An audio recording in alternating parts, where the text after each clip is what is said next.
explicado en minutos. Esto es Porque Todos Hablan de... ¿De qué, Carlos? Hablamos todos de restricción vehicular a esta hora de la mañana porque es la primera restricción grande que hay en el año debido a esta preemergencia ambiental, y por eso es que les habíamos adelantado que les íbamos a dar los dígitos. Son las 8:30 en punto. Si usted está saliendo de la casa, sepa que hay algunos dígitos que esta vez se suman a los habituales. Sabemos que para hoy la restricción vehicular implica con sello verde incluso dígitos 6 y 7 en la provincia de Santiago, San Bernardo, Puente Alto, desde hace una hora y hasta las 9 de la noche. Yo me perdí ahí porque Estela nos dice, por favor digan que el 2 y el 3, pero claro, eso es de carga. Estela, ¿tú tienes un transporte de carga? Incluye camionetas, ojo. Incluye camionetas. Eso sí, es camiones, camionetas y furgones. Exacto. Yo dije, quizás la Estela se vino en el furgón. El furgón escolar, claro. Pero 2 y 3, bueno, ya, ese es con sello verde. Sí. Y entonces, atentos con eso, porque se suma entonces los vehículos con sello verde, 6-7, también el 2-3 con sello verde. Además, sabemos también de las motocicletas, 6-7, y se suman las motos anteriores a 2002, 2, 3, 4, 5, 6 y 7. Igual les vamos a dejar en nuestra red de X. Sí, para que la gente lo tenga y lo pueda compartir, además. Eso sirve muchísimo para nuestras redes y también para ti. Lo que nos decía, claro, es que 2, 3, 6 y 7...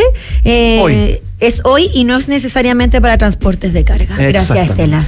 Le salvaste la vida a mucha gente. Bueno, ahí está entonces. Infórmese también en transporteinforma.cl y en todos los canales habituales del Ministerio de Transportes. Tendencias, redes, polémica o historia viral. Aquí te contamos de qué se trata. Porque todos hablan de En Hora Clave. Las autoridades han estado muy atentas, especialmente a lo que ocurrió durante la última semana, con episodios de violencia escolar que han sido incluso registradas, grabadas y viralizadas. Quizás este último punto, el de ser viralizadas, es uno de los que más preocupa porque marca un antes y un después respecto de cómo se manejan este tipo de conflictos y cómo también se generan conductas imitativas a veces. Estamos para hablar de ello con Pamela Pizarro, directora ejecutiva de la Fundación Una Mirada. Pamela, ¿cómo está? Buen día. Buen día, Pamela. Muy buenos días, gracias por la invitación.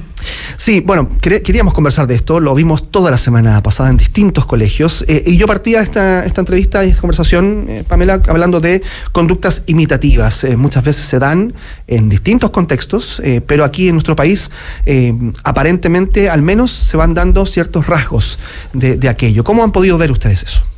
A ver, el tema de la violencia escolar es un tema que viene hace mucho tiempo. Yo quiero dejarlo claro porque efectivamente hoy día hemos tenido en este último mes quizás más presencia comunicacional, pero es un tema que viene hace muchos años.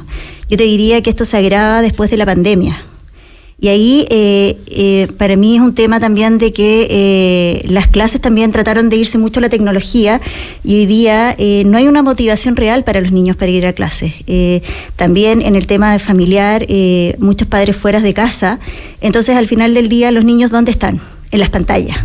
Y yo les quería preguntar a ustedes, ¿qué creen ustedes que ven los niños hoy día en las pantallas, en los celulares, en las tablets? Claro, tú eres papá, Carlos, así que tienes una perspectiva mucho mejor. Claro, es súper difícil limitar el acceso a contenidos violentos. Sí, yo habría respondido que de todo. Sin tener niños cercanos, uno lo que ve en general en una familia promedio en Chile es eso. Ven de todo, desde redes sociales hasta juegos que podría uno pensar que es mucho más el vínculo infantil. Sí, pero sabes que además el tono en el que ha ido subiendo, la forma en la que los youtubers o los influencers incluso van hablándole a los niños, a veces a los escolares, también influye. No sé si lo han podido ver, incluso sin tener que ver una pelea necesariamente en redes. No, mira, yo te la forma en la que les hablan. Claro, yo te digo, la música hoy día, el reggaetón, no es que esté en contra del reggaetón, pero efectivamente mucha música de reggaetón hace una oda a la violencia, al narcotráfico, y eso es lo que están viendo nuestros niños, yo te diría desde primero básico, cuando ya entienden un poco, tienen criterio o saben lo que están escuchando.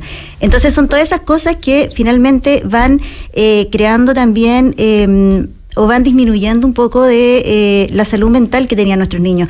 Nosotros quizás somos de otra generación donde todavía jugamos en la bicicleta, en la calle. Hoy día los niños, si tú te das cuenta por el nivel de violencia que también hay en la sociedad, yo por lo menos no dejaría a mis niñitas salir a jugar a la calle, no sale. Es que esa es la disyuntiva, por supuesto. Entramos ahí en materia de decir, una cosa son las herramientas que existen hoy en día y que son muy lejanas a la infancia que nosotros tuvimos, y que tampoco es una generación tan lejana a la de ellos, pero sí han pasado muchas cosas en la tecnología, en el mundo entero rápidamente, y ahí, más allá de lo que los niños tienen a su haber, de las posibilidades que los niños tienen a su alcance, ¿quién tiene la culpa? Son los papás, son los cuidadores, son las mismas personas que están a su alrededor en los colegios, porque puede haber, y conozco muchos casos, de papás que dicen, yo a mi hijo no le paso el celular por ningún motivo, no va a tener celular hasta una cantidad alta de años, o sea, cuando ya son adolescentes, 14, 15 años, uno piensa, y de repente decimos, ¿pero será bueno eso? Porque está en un entorno en el que todos sus compañeros tienen ese acceso. Entonces, ¿cómo se hace? Se ponen todos los papás de acuerdo, se ponen los apoderados de acuerdo, sacamos los celulares, pero después, al generar una restricción, quizás generamos más motivación.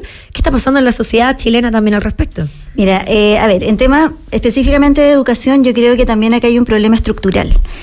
Todas las modificaciones que venimos viendo, yo te diría desde el año 2008 en adelante, ha tratado de ir debilitando un poco la autoridad sin quizás la intención, pero eso es lo que ha hecho la autoridad escolar. Y en definitiva se han ido cambiando también paradigmas que nosotros también teníamos en los colegios, donde quizás había una clase más expositiva, donde tú salías, donde el profesor tenía que hacer casi que una hora de teatro para poder motivarte. Qué entretenido era. Era mucho más entretenido, yo te lo digo, yo tuve un cambio de colegio donde en un colegio era muy académico, y ahora el colegio que están las niñitas es un colegio que quizás va mucho más en el tema de la naturaleza, sacan a los niños, y yo te digo, el cambio que han tenido mis niños es brutal, o sea, las niñitas van felices al colegio, cosa que antes no es que no fueran felices, pero era como, mamá, no quiero ir al colegio. Entonces, ese es un problema como estructural de parte de las políticas públicas, y aquí yo quiero hacer énfasis, porque a mí me llamó la atención que el presidente Gabriel Boric dijera que como sociedad habíamos fracasado. Yo creo que aquí fracasaron las autoridades al establecer y al implementar malas políticas públicas. ¿Por qué? Porque hoy día vemos que, en definitiva, los padres tienen poca contención, la familia en general tienen poca contención. Lo dijo un experto, no recuerdo el nombre hoy día, pero dijo que hoy día teníamos el síndrome de niños huérfanos de padres vivos. Entonces aquí son las autoridades las que no han podido implementar buenas soluciones. Por otro lado, yo te decía que en la parte legislativa, lamentablemente las leyes que se han promulgado, que tenemos hoy día vigentes, son leyes que han ido socavando la autoridad del profesor. Entonces también tenemos profesores amenazados. ¿Cuál, por ejemplo, Pamela? Por ejemplo, la ley de aula segura, la ley también de violencia escolar que se promulgó el año 2011. Son normas que efectivamente tenían una intención de mejorar la convivencia escolar, porque efectivamente habían profesores que quizás se les pasaba la mano. Pero ¿qué pasó?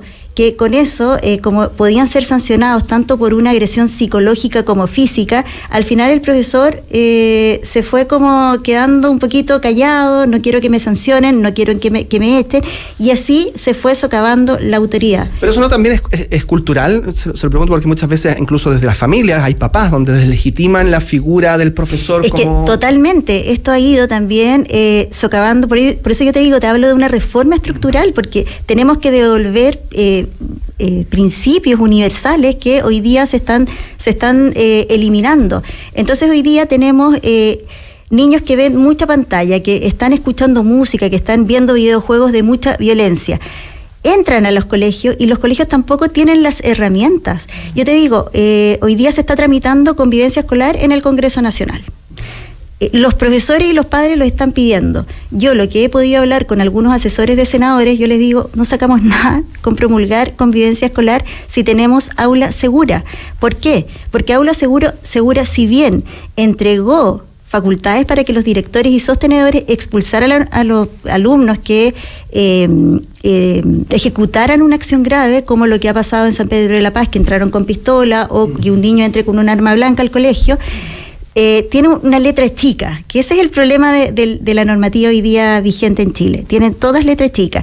Y esa letra chica es que este chiquillo, claro, tú lo puedes expulsar, pero antes de eso, tú tienes que someterle un protocolo de un programa emocional o psicosocial. Y antes de eso le tienes que avisar al padre que tu hijo cometió una acción grave y que podría ser expulsado. Entonces, ¿qué pasa aquí?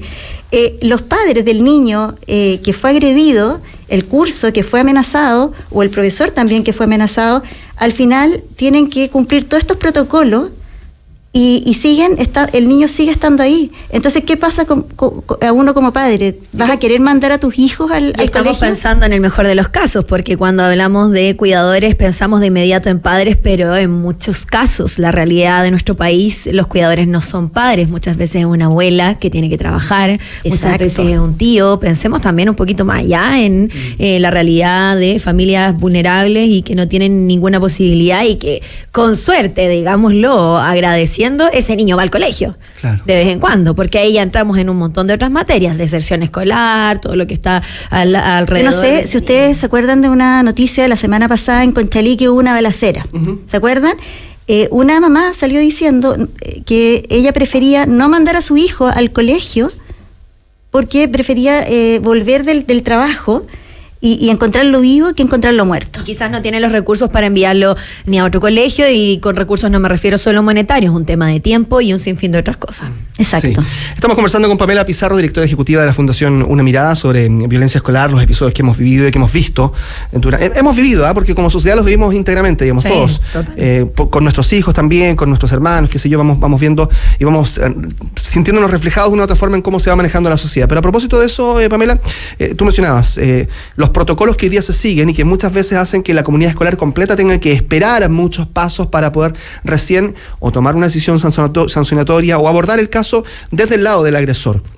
Pero claro, tomando en cuenta que generalmente son menores de edad todavía, ¿cómo se puede hacer para que un protocolo sea respetuoso también con un menor de edad que a veces, al ser agresor, de todas formas es víctima de un proceso mucho más atrás, ¿no? A lo mejor, lo que decía la Fran, una familia que no estuvo detrás de él, alguien que no estuvo atento a que llevara un cuchillo, a que llevara un arma, o a que viera lo que viera y que le permitiera su... Bueno, es un proceso súper largo, pero aún así sigue siendo un menor de edad.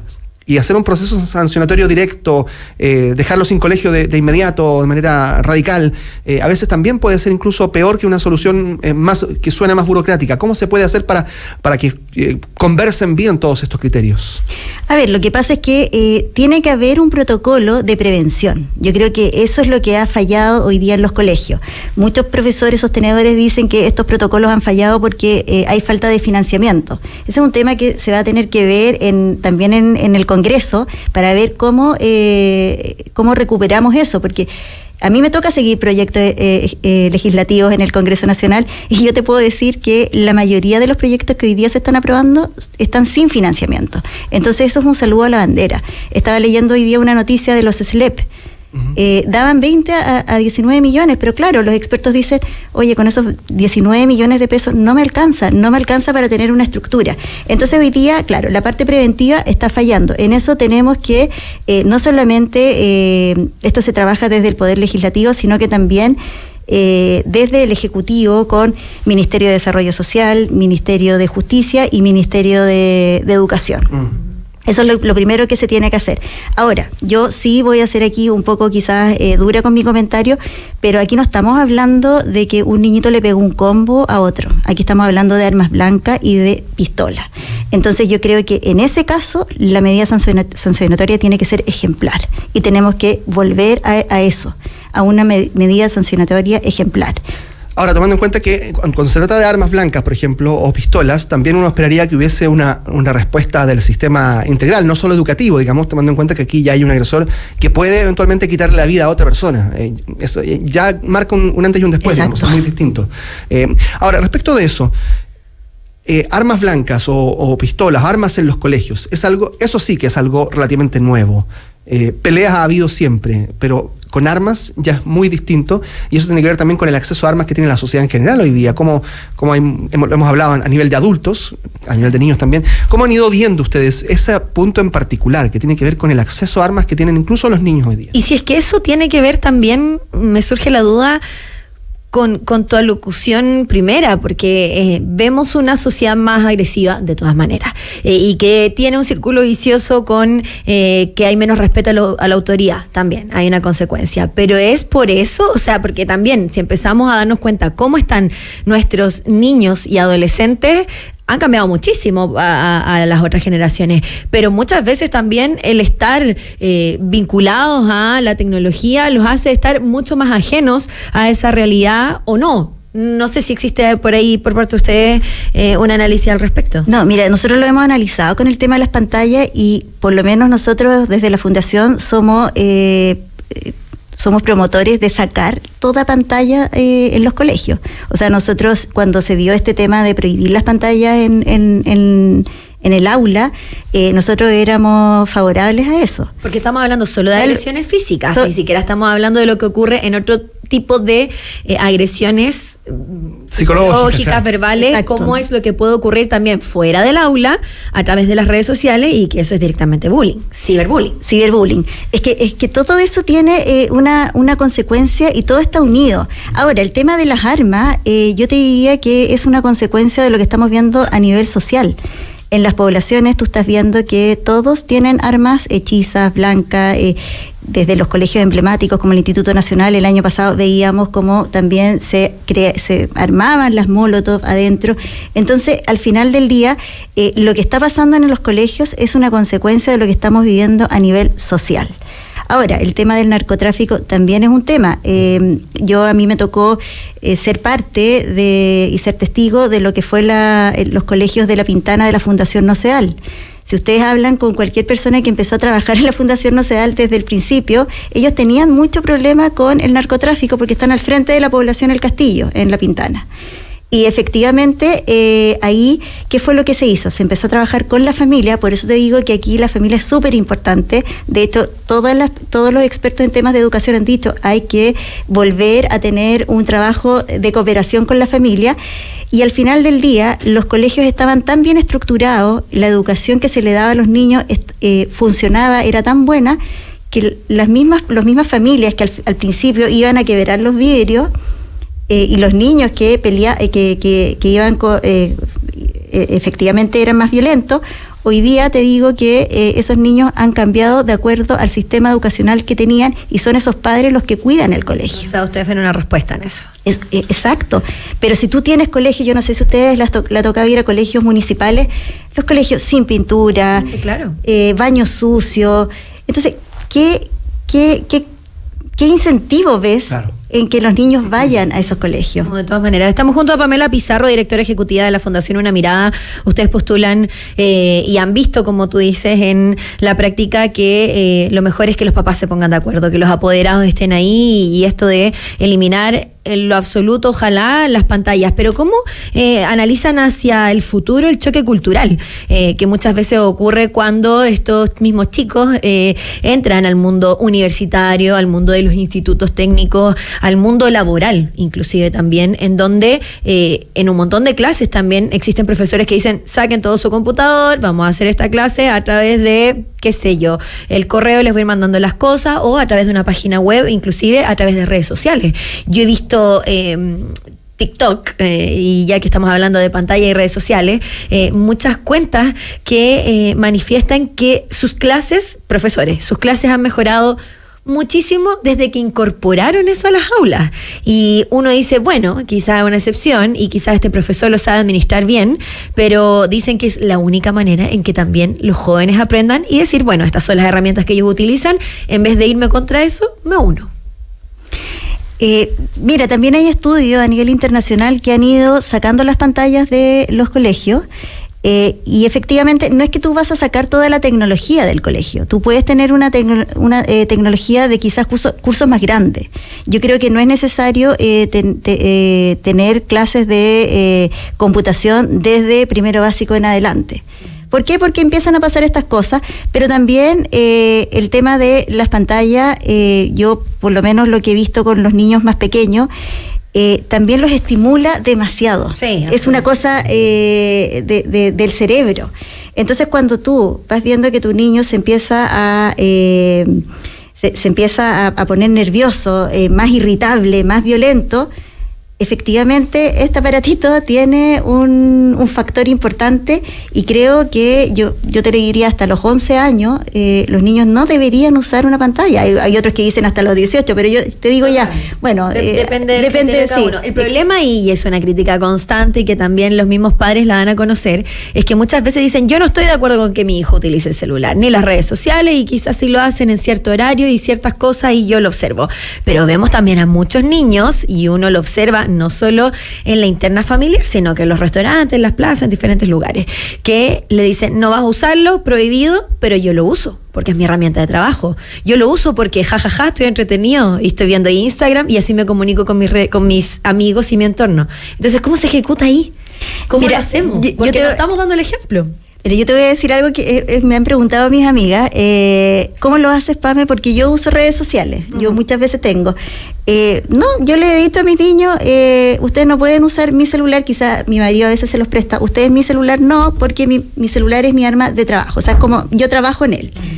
Obviamente el padre tiene que tener un horario y tiene que tratar de que cuando los niños lleguen al colegio, si te toca ver algo, bueno, estoy trabajando, pero darle un tiempo de calidad a los hijos. Yo creo que ahí está la clave de todo.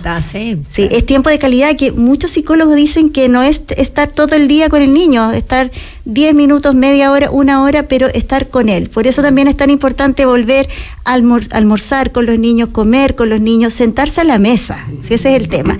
Y yo creo que desde ahí, por eso te digo que esto es una reforma estructural, es un cambio cultural que hay que hacer. Desde ahí vamos a empezar quizá a devolverle